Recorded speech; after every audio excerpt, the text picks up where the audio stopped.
Hangout. If you just joined us, we still have BK right here and Majid Jami. So straight to our next conversation. Amid ongoing security operations across Nigeria, the country's military leadership has once again been summoned to review strategy and reinforce commitment at the highest level.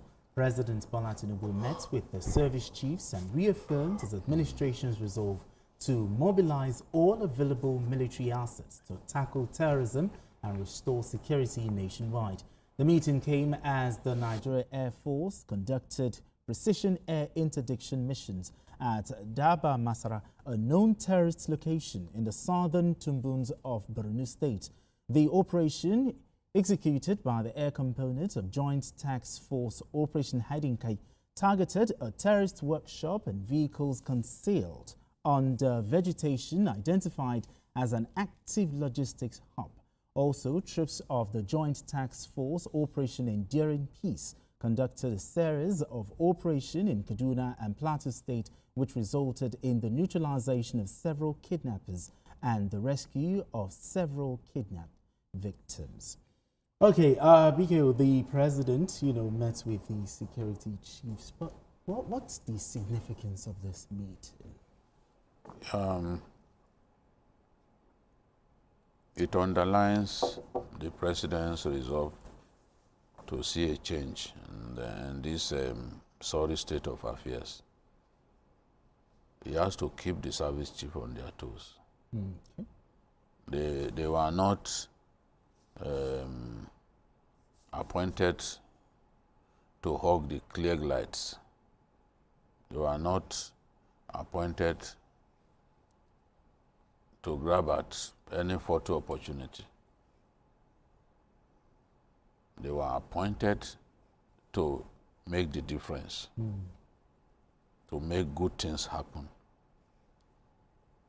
to turn around the security situation of our country for good. And when the appointments were made, things were really bad. The president felt, look, we needed to do something about the situation. Because uneasy lies the head that wears the crown. Sure. President Tinubu gets a lot of stick for everybody. When a president appoints security chiefs, he should be able to go to bed and sleep soundly, believing that the people that he has appointed will get the job done.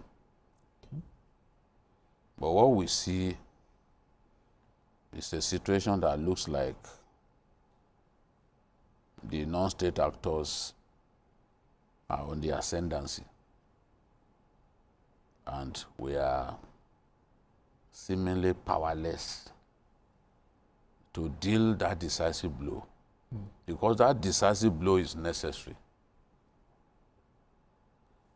We have to deal that decisive blow. I'm tired of reading that, somebody close to Bello Tuji was eliminated. It has to be Bello Tuji himself. Okay. It has to be Kachala. So it's not just going after one person and eventually killing his boys that we don't know. It has to be those guys that are getting all the attention. Musicians, why won't musicians in northern Nigeria sing the praises of bandits when they can see that those bandits get away with crime? Why won't bandits in northern Nigeria be turbaned, given traditional titles? Because, look, they are behaving like, look, if you do not beg us, we won't stop killing people. And they get patronized, and what happens? After that, they still return. Masari personally went to the leader of the bandits back then, Buharindaji. That picture is still all over the internet, where Buharindaji was clutching an AK-47 and Governor Masari was beside him.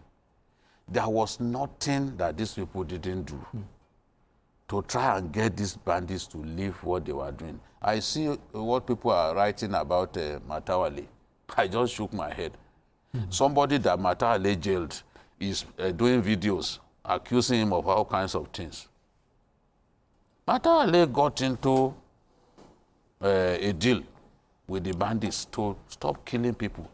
For about a year, that thing worked. I even remember that here in Lagos, Matawale was given an award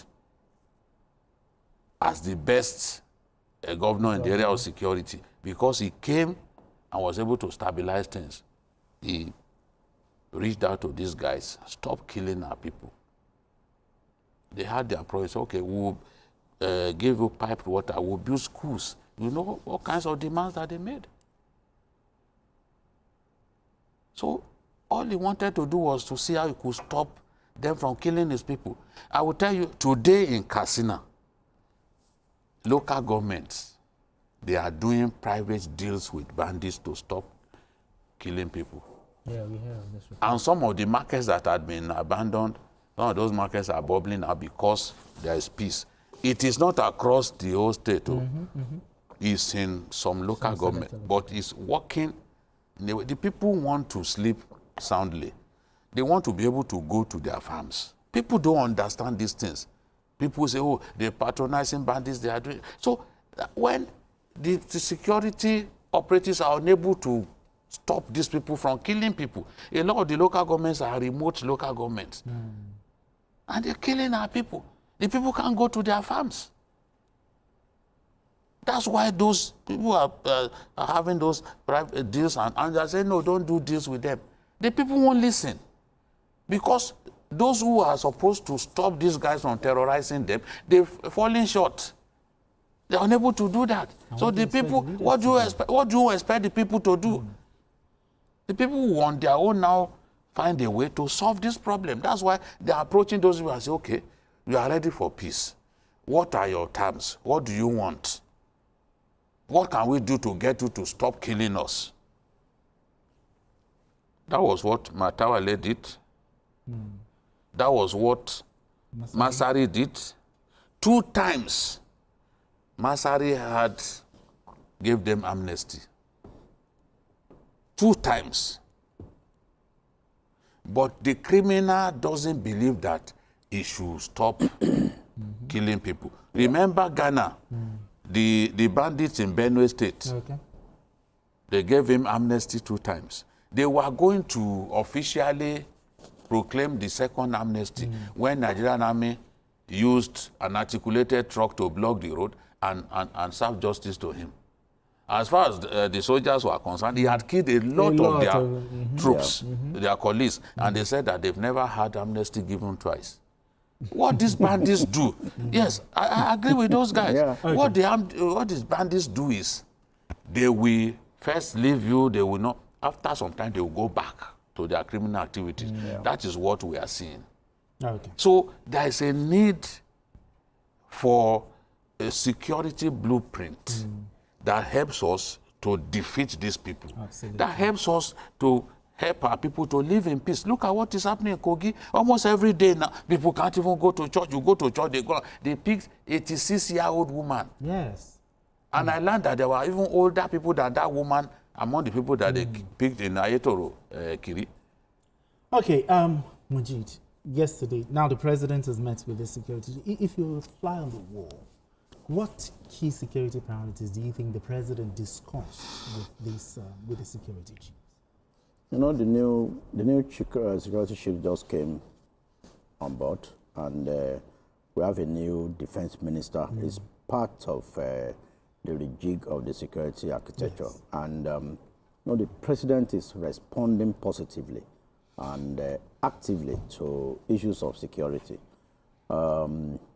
Just yesterday, he announced that new helicopters are being inducted into the system. More armored personnel carriers are being procured. And the VP was in Lagos yesterday too. I mean, I think Jide was at that event.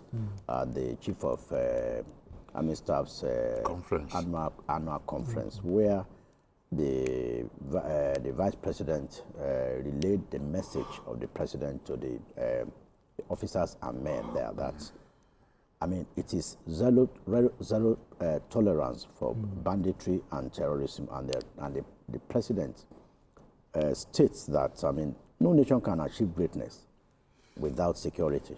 So it's something that is being taken serious. And most of the theaters of operations all over the country now, like Lafia Dole, Hadinkai, Python Dance, Crocodile Tears, there is a Crocodile Smile. Crocodile Smile. There's a better coordination now. Enduring Peace. Enduring Peace. So several of them like that. I mean, we are getting results now. I think the chief of air staff, Sunday Kelvin,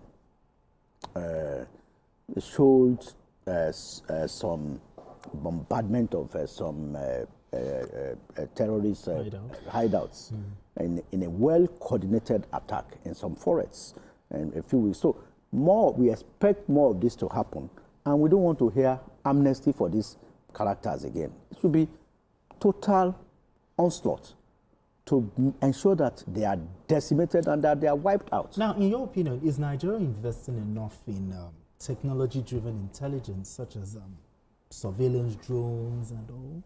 Sure. I think we need to do more. Sure, definitely. That some of these things are being done, but you know,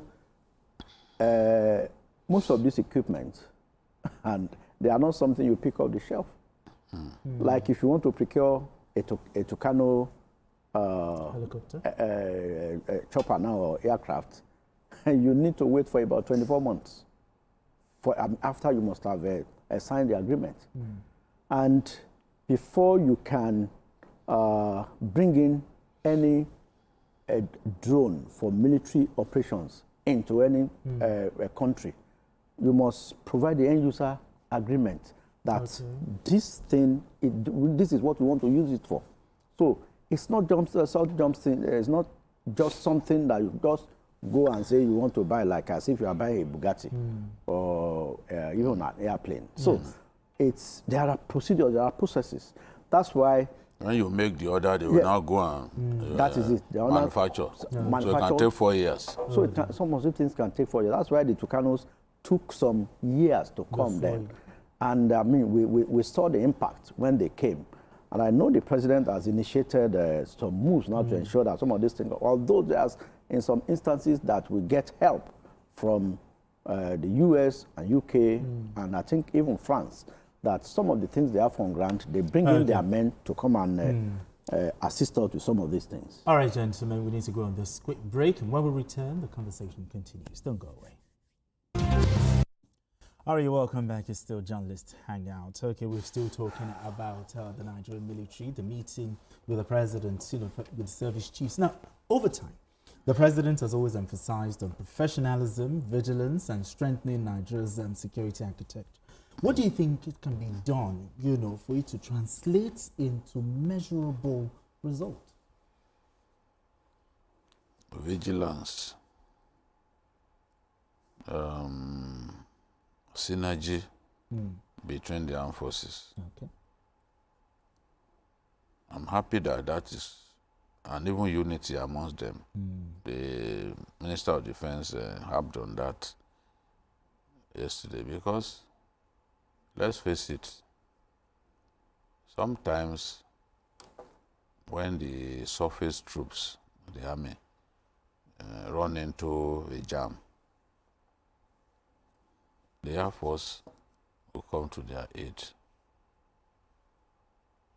That means they must do a lot of operational planning together. They need to move together on many occasions.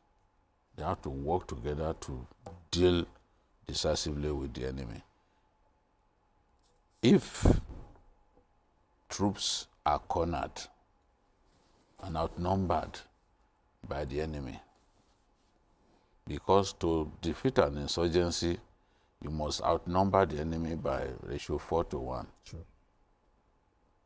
That way you defeat them and still hold the ground one of the big problems facing us is that we don't have enough troops, we don't have enough policemen, we don't have enough civil defense, we don't have enough civilian JTF, we don't have enough vigilantes.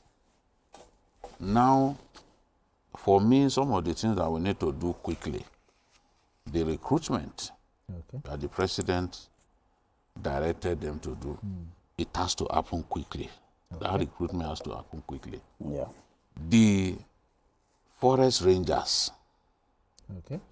a lot of the criminalities take place in the forest. Yeah.